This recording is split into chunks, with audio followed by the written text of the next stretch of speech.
Is Felger and Mazz your favorite afternoon show? Yes, yes, yes, yes, yes, yes, yes, yes. Felger and Mazz. I had another suggestion for Tier 3, which I'll share with you later. But I dispute Dick Vermeil being on that list, Tier 3. And I even dispute Mike Ditka being on that list, Tier 3. Said I'd come up with a list. With the help of you people, we'll see if we can click some names off the list. Stu, who did you have in mind? Bruce Arians, Tampa Bay Bucks. Bruce Arians. Hey, that was really Brady coaching that team. Bruce Arians. Good one. That freaking clown. Dick Vermeil, a much, much better coach than Bruce Arians, and I would say Mike Ditka was as well. So Bruce Arians was on my list. See if you can guess some of the others on my list. Bill in Haverhill. Go ahead, Bill. I think it might be Phil, but Claude Julien, he's a fraud and he sucks. Thanks, guys. Love the show. That was my Tier 3. Okay, but this is a different conversation. Worse than Vermeil / Ditka. Claude Julien would have been on my Tier 3. He deserves a spot. He should be on there. He's, on the local tiers, he's on there, but he didn't really do much elsewhere, but at least he went somewhere else and proved he could coach at the NHL level. Not particularly well, but he was an NFL coach. John Farrell was probably not a major league manager. You know what I mean? Fair. No one ever saw him that way. He never got another job. Yes. Anyway, who would you put below or, ahead of, however you look at Dick Vermeil or Mike Ditka? This one's not on my list, but Mike and Drake it. Go ahead. Hey, guys. I can't stand John Gruden. Why isn't he on that list?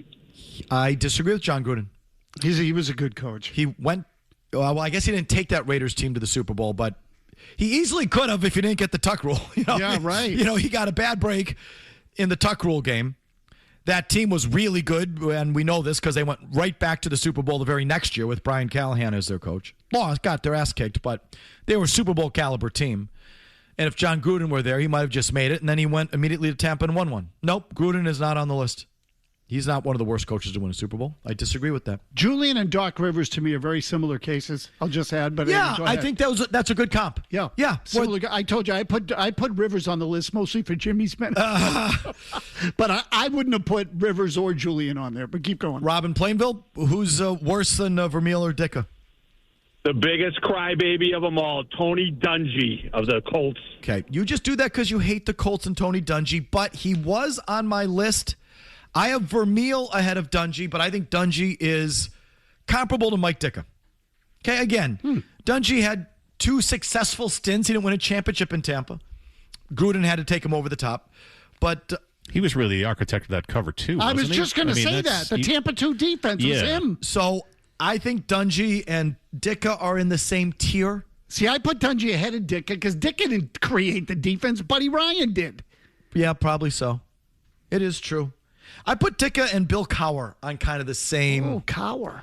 Ditka was such trash with the Saints, though. Yeah, he was trashy with the Saints. It's 15-33 was his record in New Orleans. Traded away the whole draft. What was it? 15-33.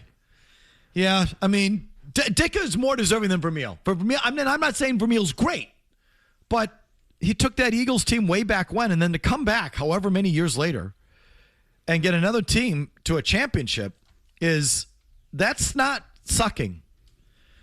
Come on. There's some obvious ones here. Mike and Nashua, go. Yeah, I would say George Seifert belongs on the Bingo. list. George Seifert. Give me Mike Ditka over George Seifert any day of the week. George Seifert inherited a super team. Arguably the greatest team of all time or the second greatest team of all time. You know what I mean? And I'm not saying the Niners were better than the Patriots over those 20 years, but the team that he took over. I think the team that he took over went 14-2 the year before and won the Super Bowl 55-10 or something. It was like that. Yeah. I think he took over the Niners at the height of what they were. So he took over just about the greatest team of all time. And won twice, but went to Carolina and did diddly poo. So it's funny. His record is almost identical to Ditka with the Saints. Yeah. 16-32 with the Carolina Panthers. Wow. He wasn't when the Panthers made the NFC Championship game. Oh, that was Coughlin. It was Coughlin. No, he was with the Jaguars. No, the Jaguars. Who was with? No, that was who almost got hired here. Capers? John Capers. Capers, yeah. But anyway, George Seifert's on my list. Is what George Seifert worse than Dick Vermeil? There's still a couple more. Who's worse than Dick Vermeil? Mike and Haverhill, go. Yes. How about, he did win twice, but how about Rudy Tomjanovich? The only reason he won is because Jordan played baseball for 2 years and broke up an 8-peat. Okay. So his name popped up in searches, but he was also highly regarded. And if you win 2, I get it that was a really good team and Jordan went away, but it was still 2 championships. When you say search, so you throw us into the old AI? Oh, yeah. No, yeah. But then there were stories that pop up, and lots of media sites have done many of these that we do. Like worst coaches. Oh, too. Yeah. Okay, there's more. There's more that are worse than, just in football. You can call someone whatever you want, but just worse than just in football. Vermeil and Ditka. There's a couple obvious ones. I think Chad in Rhode Island. Go, Chad. For basketball, it's got to be Tyronn Lue for the Cleveland Cavaliers in 2016. And in hockey, you got John Torts in 2004 with the Lightning. Yeah, hasn't Torts had success with other teams? He's... Definitely. I wouldn't put Tortorella. You say he's overrated. Yeah, and look, he's nuts. He wears himself out fast, but he can get a lot out of a little. He's that kind of coach. Short shelf life, but he's obviously breathed some life into this Vegas team. Just want to echo this, Greg? I was going to say Lou, but my backup is Pete Carroll. Pete Carroll's on the list. Oh! Give me Dick Vermeil over Pete Carroll any day. No way. No, that's crazy. Come on. Pete was a very good defensive coach. The fact is, Pete sucks. He just kind of backed into some things. Cheated his balls off at USC, and I don't begrudge him for it, but let's face it. What's college football? Is college football coaching or getting the guys on your team? Oh, talent. Thank you. And, okay, that Seattle had a couple players. I don't know. Call me crazy. You don't think he was a good defensive coordinator? Overrated. But he was a good defensive coach. We're talking as head coach. Okay, but the Patriots played the best defense I've ever seen them play when he was the coach. Pete Carroll is kind of a bozo. And I just can't get it out of my head. I can't. I'm just predisposed to feel that way about Pete Carroll. I would take Dick Vermeil over Pete Carroll any day of the week. Oh, that's crazy. I think that's nuts. We're going to win. It's just I'm not sure which down it's going to happen on. You have to hold you have to hold the biggest mistake against the guy, and that one, it's definitely weighted. There's no bigger boner than that. Throw a piv. The pass is a great idea to throw the ball to get your touchdown against those guys, unless it doesn't happen. He didn't even know that it was the wrong thing. Tom in Worcester has one on my list. Go ahead, Tom. I was thinking Gary Kubiak with the Broncos. Gary Kubiak. I would. So he crossed my mind. I would take Dick Vermeil over Gary Kubiak any day of the week. Yeah, Gary Kubiak is one worthy of mention for sure. That's 15 Broncos. He's that head coach? Yes, that's right. He was. So okay. It was. That defense was ridiculous. What did he have to do with that? But it was another great move by the Don at that time. They were flying with I think it was John Fox. John Fox.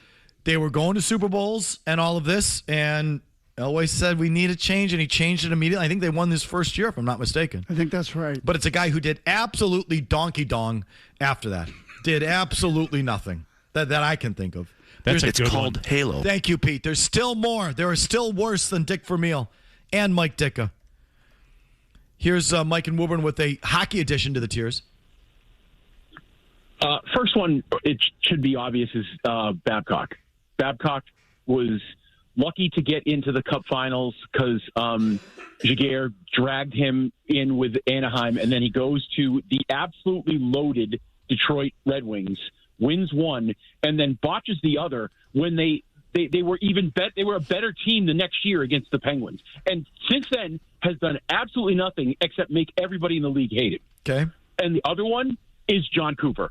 John Cooper, they should raise a 19 into Tampa Bay's rafters, because if not for COVID-19, John Cooper's probably fired at the end of the 2020 season. They won two. I don't know if I put Cooper on there. He's on the dink tiers. But Seifert won too. It's true. He inherited the thing. Cooper, they won, I think this run with this incarnation sort of started with it. I go look that up. Mike would know better I wouldn't than put Cooper on the list either. Yeah, so Cooper didn't walk in. He didn't inherit the late 90s Detroit Red Wings with Scotty Bowman and Steve Yzerman and, Lidstrom and that group. No. I mean, if you want to say John Cooper's overrated and not that good, I'll buy it, So if you say more NFL ones on there, I'm thinking, kind of like the coach here who got exposed when he didn't have the great quarterback anymore, Sean Payton? No, because he's succeeding somewhere else. Ish. Kick the field goal, stupid. Well, no, you could say he's overrated or he butchered it, but I think coaching's been a big part of that Broncos story. I think he's taken them into contention. Yeah, me too, yeah. So again, that was with Stidham at quarterback, the field goal, right? So, You're talking a stupid decision. He's a good offensive play caller, but a lot of 7-9 seasons after they won that title in New Orleans, and I just feel like there's always something missing there with Sean Payton. I'll definitely give you overrated. Fine. But he doesn't suck. I don't think. So who else you got on that list for NFL Come on. coaches? Huh. Come on. Let's see. Kubiak I forgot about. That's a good one. Oh, well, no. I have one that no one's going to remember. It's just because I started to look it up. His name was Don McCafferty. He took over when Shula bolted the Colts and went to the Dolphins. He took over for Shula, and the Colts won the Super Bowl the very next year. Yep. He was fired after the year after that, then went to Detroit and was fired after 1 year. That was all in the early 70s. It's just because I looked it up. It's just because I went through the list of Super Bowl winning coaches and he was on it. He did absolutely nothing as a coach. So, I mean, no one should have gotten that one. But I think there are now two more that I would take over, that I think Dick Vermeil, I would take over these two guys. What years are we talking? All of them. Dan in the car. Go ahead, Dan. But they're of recent vintage. Okay. They're recent vintage. Oh, I got one for you. Go ahead, Mazz. Oh, no, I don't. No, I don't, because he didn't win. Sorry. Never mind. Dan in the car. Who do you got? Mr. The roster's not my fault, Alex Cora. Does Alex Cora belong on the list of worst managers or coaches to win a championship? No. Tomlin? No, but I put Tomlin, Cowher, and Ditka in the same bucket. I think I go Tomlin greater than Cowher. Oh, definitely. But they're close. I think they're all in the same kind of tier. They didn't win at a high level. But Cowher made good Super Bowls plural. He didn't win, but so did Tomlin.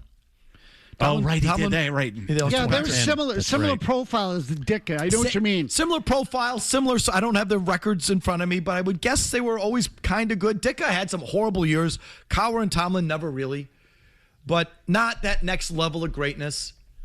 So I would not put Cowher or Tomlin on this list of worst coaches at all, and not even Ditka, because we've come up with Bruce Arians, George Seifert, Don McCafferty, Gary Kubiak. Okay, here are the two that I had that no one's come up with. Oh, damn. Nick Sirianni. Oh, yes. How did I forget? That freaking clown? Yeah, good one. Give me Dick Vermeil and Mike Ditka over Nick Sirianni any day of the week. Good one. That freaking bozo. You know he's going to get fired. You know he's going to go to another team. He's going to go 4-13 and then start off the next year 2-7 and get fired. I just looked into the crystal ball, and that is Nick Sirianni's future. Okay, is the other one also relatively modern? Yes. Mike McCarthy. Bingo. Oh, yes. Mike McCarthy. That fat, dump, dope. I was going to guess Mike Holmgren. Holmgren went to Seattle and went to the Super Bowl. So he did. He took them to the Super Bowl. Okay, so I looked at it. I considered it for half a second, but on the bozo list, McCarthy's got him pretty good. Mike McCarthy. That was Joe Hags before awake. He was awakened when pre-awakened 180. Doc Rivers, unfortunately, does not belong on the tier. You can say he's overrated, but horrible take. Do you know he had almost a 700 winning percentage with the Clippers? Almost 700. You call him a gagger. Oh, definitely that. A horrible basketball coach? I mean, he ain't Frank Vogel. How many 3-1 series did he belong? All right, anyway. At least a few. Worst coaches, managers to win a championship. Those are the tiers. We're doing Vrabel, Rossini. We'll start to do some other things as well. We'll get back to your phones. I got a quick Bruins follow-up from yesterday as well. We'll do that all right after these words. I want to get to the gossip first. Everything you said is right. Felger and Mazz, the Sports Zone. Last year, when we were in this press conference, it was an awfully difficult one. And I sit here today feeling like we are on the right track. We had a 100-point season. We had the second best record in the entire National Hockey League throughout the regular season. I'll get onto the postseason in a minute. And I feel like the words that were spoken last year at this time, the doubling down, so to speak, on behalf of Cam and Don and their leadership has started to pay off. And I feel like we've made a lot of progress this past year. And I'd like to thank them. I'd like to thank all of you, the media, and above all, I'd like to thank the fans for their support through this whole process. You could feel the electricity inside the TD Garden during our games. And that is something that I hope we can continue to build upon. We were fortunate enough to make the playoffs with a 100-point season, and I feel like we're on the right track towards becoming a real Stanley Cup contender in the future years. And then I heard this one, and I spat out my coffee, and I said, well, this is the problem with the Boston Bruins. That attitude of their owner, governor, whatever you want to call him, Charlie Jacobs. Even Murray was guffawing there, listening to that cut. Murray, why are you guffawing? I couldn't help but laugh. You could feel the electricity in TD Garden during those Bruins playoff games. I don't know if that was electricity or anger is what I would call that, especially when they're giving up 4 goals to Buffalo on that Sunday afternoon. That's not electricity. That's I want to choke someone. Yeah, and the proverbial crap hitting the pants of his team. Yeah. So he's with the second best record in the National Hockey League in the regular season. I think he just misspoke there. I think he wanted to say maybe since January 1, something like that. So they obviously didn't have the second best record in the league, but maybe, again, since the first of the year is what he meant to say. But yeah, and they were great at home all regular season. What the hell did that mean in the end? But to sit there and say the doubling down on Cam and Don has already paid off, and we are making the steps to true Stanley Cup contention. What the hell is he talking about? Yeah, gross overstatement. When I saw this yesterday, I went, well, that's going a little too far. Why do you say that, Mazz? Go ahead. Because I don't think they're on that path. They're not. All they did this year was prevent embarrassment. That's all this year was. It was about not sucking and dropping to the bottom of the league again, or getting out of the bottom of the league is what it was about. They stopped the bleeding, and I give them credit for it. I like what they did. Like, I don't want to sit here and say like they failed or they sucked, or I'm not happy with the direction. I'm glad that they're trying to rebuild while competing. I like that. But I'm not stupid. I go look at this and go, well, here we go. They're not heading towards Stanley Cup contention right now. How could you possibly say, based on what? Behind what? If David Pastrnak is your best player, I'm sorry, you're not going to win. It's not happening. If your number one forward is David Pastrnak, if your number one defenseman is Charlie McAvoy, you are not a Stanley Cup team. Don't you? I hope they don't think they are. Can you win with those guys if they're secondary pieces? And for Pastrnak, that doesn't mean like he's their fourth leading scorer, but he could be their leading scorer, but he's not the leader of the group. He's just their leading scorer. And they have someone else there who gets it and knows actually how to play winning hockey. And David Pastrnak's just sort of a sidecar to guys who actually get it and know how to play. You're not winning dick with David Pastrnak as your best forward or Charlie McAvoy certainly as your best defenseman, who isn't nearly as good as you think that he is, and I don't know if he gets it either. Your goalie's good enough, but what's that worth? All that is doing is drawing resources away from the rest of your roster. Honestly, of the 8 teams left in the Stanley Cup playoffs, how many franchise goalies are there? I just told you the Eastern Conference. The Carolina Hurricanes don't really have a goalie. They've bounced between 2 guys all year. The Buffalo Sabres don't really have a goalie. They bounce between 2 guys all year. Right. Montreal doesn't really have a goalie. They bounce between 3 guys all year. The Philadelphia Flyers might have him. His name's Dan Vladar. Used to be here. Is that a franchise goalie? Out west, fill in the blanks for me. Is it Mackenzie Blackwood with... It doesn't matter who's in... Colorado, Minnesota. Yep. Minnesota changed goalies after game 1, I think. I think they've played 2 guys already in this series. That Avalanche team, you could put a roll of paper towels in net. Their team is stacked. Are there any quote-unquote franchise goalies left, Kevin? You got to help me with what's out west. So Ottinger. Ottinger in Dallas, franchise goalie. Dallas is out. Yeah, they're out. Oh, okay. Dallas is out. They got beat by Minnesota. Go ahead. heart with Vegas? I don't know. Did he win the cup a couple years ago? No. He's been out of hockey for a while. Who was the guy that came in for? Aiden Hill. Where the hell's that scrub? It was Aiden Hill who won the cup, right? Yeah. This is what I'm talking about. Yeah, they're just guys. How many times do I have to beat this into your face? The goaltending is so overrated. We can't even remember who the Stanley Cup, because they're just guys. I don't even know if there's a single franchise goalie left. The 3 Vezina finalists out. The 3 Vezina finalists last year out. Didn't even make the second round. So you have the one piece that just doesn't matter anymore. God, you're so stupid to think that matters anymore. It just makes my blood boil. Look at all the goalies that are left and the teams that are left. Yeah, Ducks, Lucas Dostal. And for the Avs, I said Mackenzie Blackwood, but it's Wedgwood. It's Scott Wedgwood who's the starter. Dostal had a good year, or is having a good year, right? Except my Western Conference hockey, you know how I feel about this. He probably projects to be their franchise goalie, but he's still so young. So he might not make it. Am I safe to say, Majori, that there's not a single franchise goalie left in the playoffs of the 8 teams? You are correct, yeah.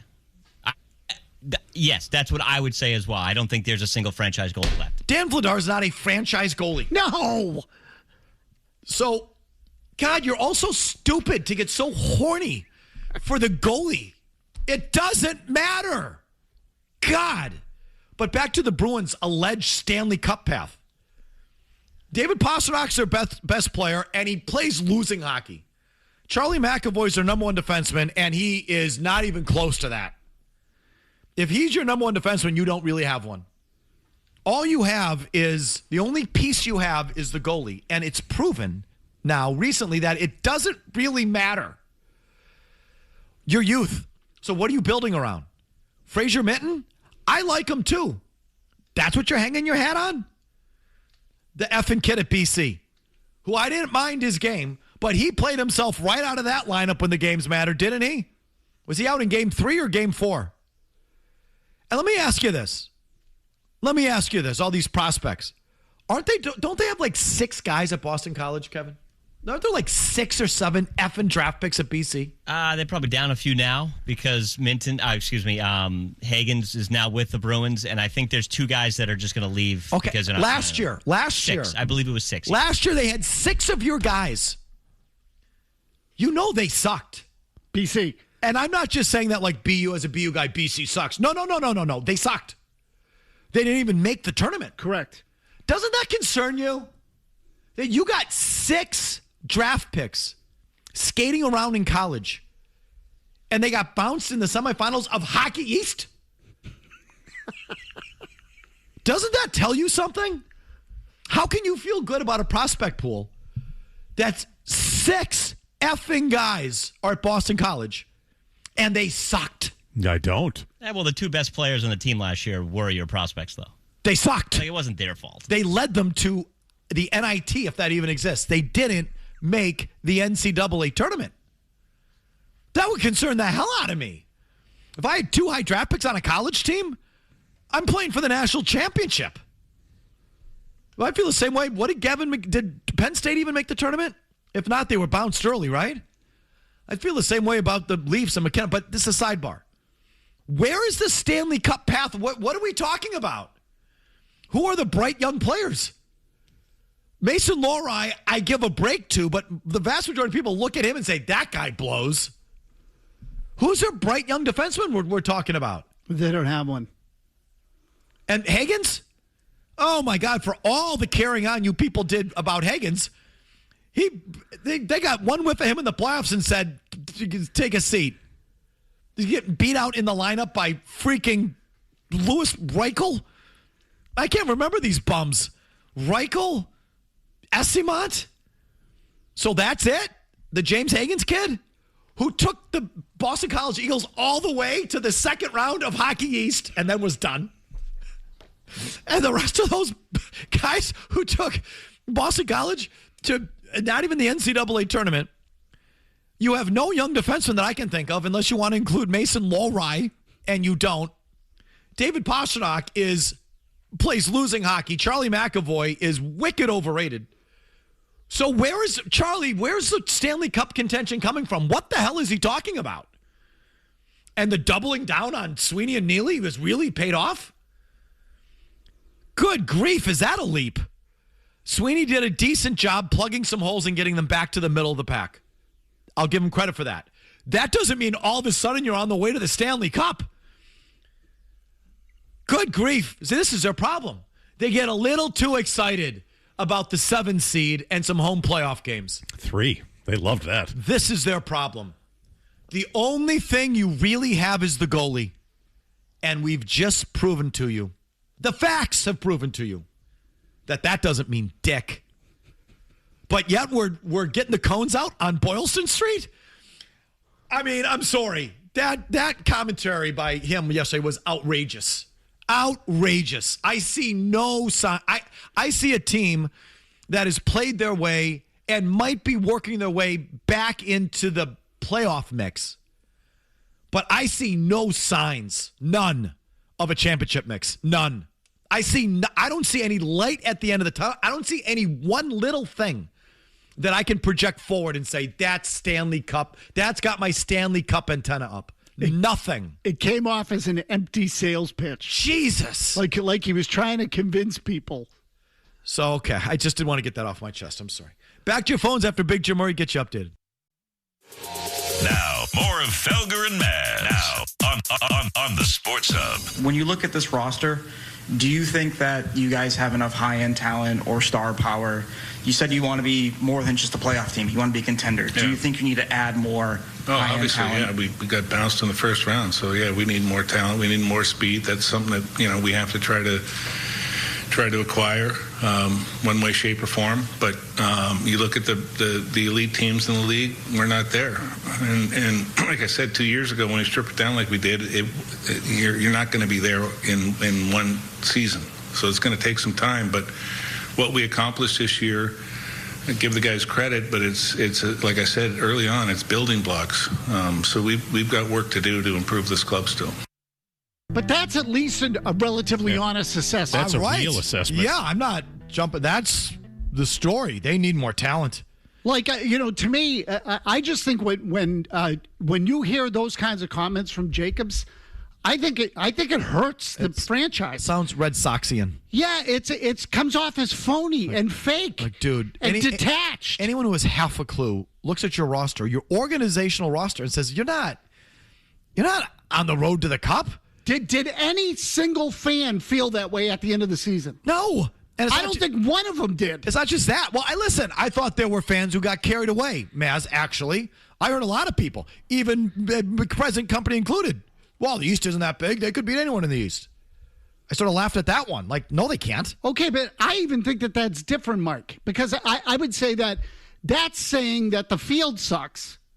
And so you suck. Right, exactly. Like, that's how I feel about that. Is like, you're not winning because you're good. You're winning because everyone sucks. That's kind of what I thought would have happened, yeah. Yeah, no, I know. And I'm not bagging on you, but I think, the East, you're not afraid of Montreal. I'm not afraid of Buffalo. Yeah, bring on Buffalo.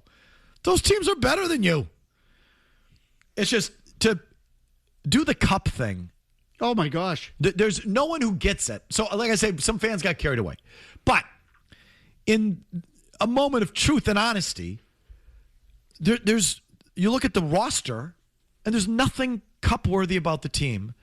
And there's nothing even in that next rung down of youth where you would say, if this, and that, they could grow into a cup contender. And there's a lot of teams around the league that I've enumerated to you because there's been so much drafting and sucking in the league.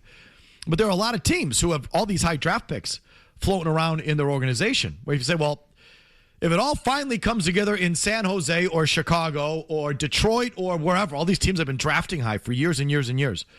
If all those top 10 picks it clicks at once, you say, okay, Bruins don't even have that. Well, what do they have that you could even say in 5 years, in 2 years, 3 years? They have like one or two prospects. One or two. None on defense. Do they have a defensive Kevin, do they have a single defensive prospect in their system? Oh, that's good? No, I don't think so. No, that's part of the reason why I had that meltdown in the room the other day, because there's a lot of good defensive prospects in this draft, but they don't have one, no. So I was just on a tie in the break. He said it's that porking the ping pong balls porked them big time. The draft is deep in sort of sturdy, potential franchise kind of defensemen in the top 10. And you could have, you would have been ranged to really land one of those guys if those ping pong balls had gone your way. Not like they don't need one of them. Jeez, that sucks to hear. So they don't, they have no anything approaching a franchise defenseman in their pipeline. I'm sorry, I'm not giving you Higgins. And I was pleasantly pleased with what I saw from him, but I'm not looking at him going, franchise guy. No, I wouldn't give him Higgins. I see Steve Yzerman there. He's probably too small. But go ahead. I think he's going to be a good player. He feels like, but I don't think he's a different, like a franchise-altering talent. I like Fraser Minton. I like Mason Lohrei. Most you don't.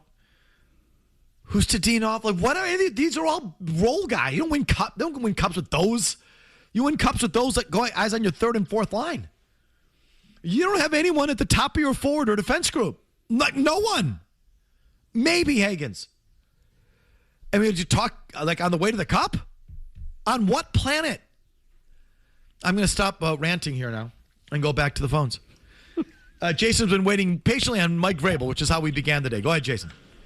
Hey, boys. Fantastic show. You guys are cranking it. I wanted to ask a question. Maybe this is a dumb one, but anytime an NFL team hires somebody or makes some executive, come in and join, there's always these background checks and detailed investigations, especially with drafted players. We know that.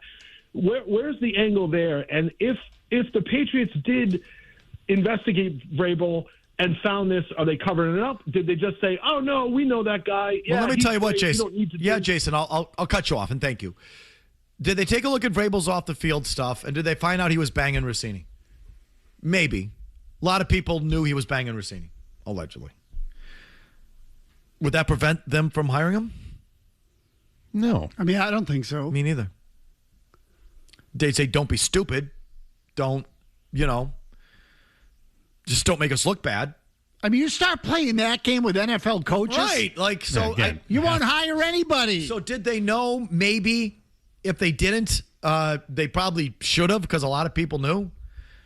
If they did know and just sort of let it go, is that some sort of capital offense on their part? You'd not hire a coach who's fooling around? Exactly. Then who the hell do you think you're going to get? You're not getting Mike Tomlin, So now the one thing, if the kid, an emailer pointed this out, if the kid is his, and they've known it, someone else, Vinny texted and said, well, why did he go on the boat with the 7-month pregnant woman, his girlfriend? Well, maybe that's where she decided to tell him, knowing that he couldn't run away when he told her. Oh, interesting when idea. She told him, you're going to sit and listen to this, and there's nowhere you can't leave. So she took him out on the boat to tell him. But if the child is his and they've both known it, that really does rise the level of duplicity and hurt. Does that get held against him to a level where he's got to step aside? I mean, it could, but I'd like to think that, if you're the Crafts, you've already thought about that possibility, right? So. But not when they hired him. I can't imagine. No, definitely not when they hired him. But now, yes. Yeah, I still don't think that is a fireable offense. I don't. I just, look again, he had an affair. Once you have an affair, and it was beyond an affair. Okay, I call it an affair as an extramarital. It was almost a double life. Right, almost. Yeah, so it was going on. Relationship. Yeah, going on for years. But again, I don't think that is, what I would call disciplinary behavior on a part of a team. We continue with your thoughts on everything in our long commercial-free segment next. We're back to the phones for the 5 o'clock hour, Mazz, unless you have a fresh thought for us. God, no. Felger and Mazz, 98.5 The Sports Hub. Back to the phones unless you have a thought, Mazz. You sitting on something? No, God, no. Please, my head's empty. Mary in Manchester. Hi, Mary. Hi, Mike. Hi, guys. Two things on the Vrabel thing. As bad as it's been for Jen Vrabel, I feel like the level of disrespect that Rossini has shown her own husband is really unbelievable. And, I understand that there's potentially now a paternity issue, but if you're 7 months pregnant and we're not sure, I mean, she is married to this man and we're not sure that it's not his child, and she's 7 months pregnant on a boat with her former lover / current lover when she should be, at home sitting on the couch in her third trimester watching movies with her husband, I just think the optics are so bad for her that she's almost forced to do an interview to try to sort of rehabilitate her reputation. And the other point I wanted to make is when this story first broke, I thought that it had no bearing on Vrabel, coaching. And I still sort of lean towards that. But I'm reminded about something that Brady said, that his last year in Tampa, that he wasn't as locked in as he had been previously because the effect of the divorce with Giselle was wearing on him. And that's Brady, who's maniacal when it comes to playing. I'm beginning to think if this continues to unravel, it really might affect Vrabel in terms of coaching. Mary, they're all fair points. People who think that a complicated personal life doesn't affect you professionally are just being willfully ignorant, willfully obtuse about the thing. Of course it does. I mean, she mentioned Brady. That last year in Tampa was kind of garbage because he had the divorce. He was going through the divorce, as it turns out. That was the divorce year. He played like ass. So he wanted out. He looked miserable. It's also not an absolute. I'm not saying every person that has personal problems gets affected on the field.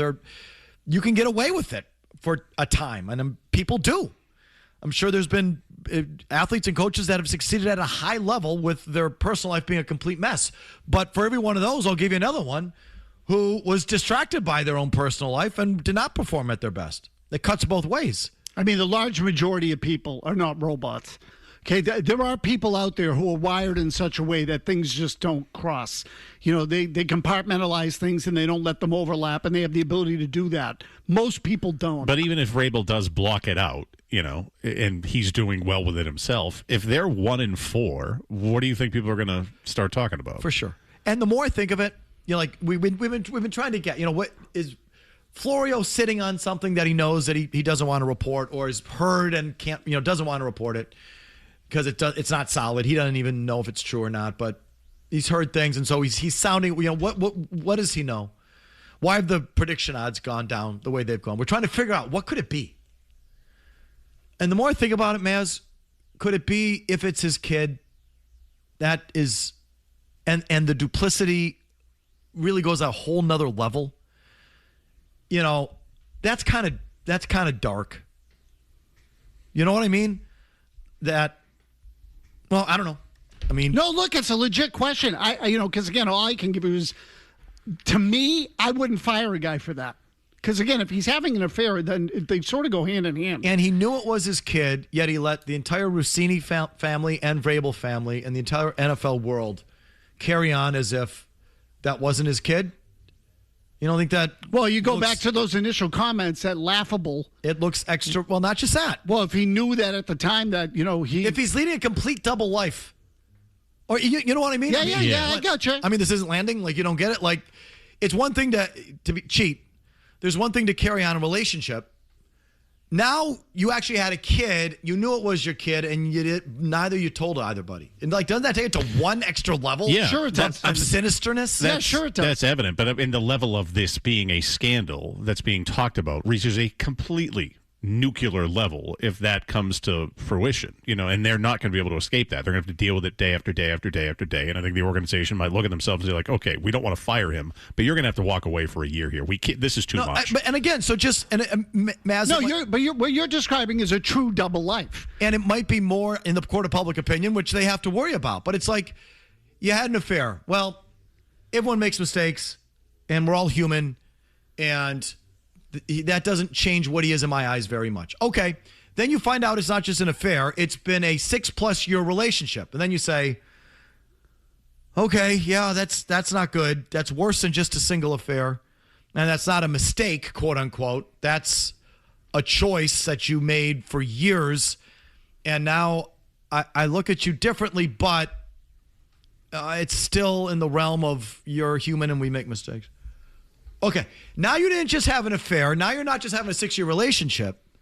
You had a kid together and lied to the world about it for 6+ years, including your own children, your own wife, their children, her husband, Now, how do you look at him? Now you say, now that's kind of evil. I mean, you know what I mean? Of course, yes. No, I get it. And I don't know if I'm in that camp, but I'm just saying. What lengths will you go to cover things up? The public perception will be like on that line. Like people will think, well, you're just a bad guy. Well, that's now we've crossed the whole line from mistake to the human condition to that's actually kind of dark. I wonder, and listen, I'm not telling you I'm necessarily there, but if that's where it goes in the court of public opinion, that's going to have to be dealt with. Yeah. So, like, as you're talking about this, I start thinking about things like, do they literally have a house together somewhere that nobody knows about? Like, is there a whole, truly a second life? I mean, if it, that gets bad. And think of the organization, the butt of the jokes that they would be going into, they're on the road at whatever stadium. Their love child is being played by the Supremes. I mean, listen, I don't. Signs. They're not going to let teams do that. I'm telling you, just like they're not going to let them futz with the schedule release videos, they're not going to let opposing stadiums. You didn't see what happened on ESPN during the NBA coverage this weekend? I heard about this, that they were on the Titanic? Yeah, holding each other at the front of the boat. So, yeah, I think we've already crossed that, too. Now, on an NBA broadcast. It's ESPN. They just got the NFL rights. I know. I bet they got slapped across the wrist on that. You won't see that again. They're not going to allow that because now you're opening up a can of worms. Because now every team is going to be digging into personal lives and playing, and I don't think the league's going to allow it. But that's a sidebar topic. Sidebar. How is he viewed as a man and a human if it comes out like that? And how does the team view that then? Is really the question. I was going to say something else, and now I forgot. Doesn't matter. We're going to keep talking about this all day. We got this. We got Mazz's tears. Any of that Bruin stuff you want to hit on? We have not touched on Jaylen Brown yet. We'll give you the latest from last night on that. Mix it all together. Your calls. That's the deal here. 90 seconds for an update, and then we're right back.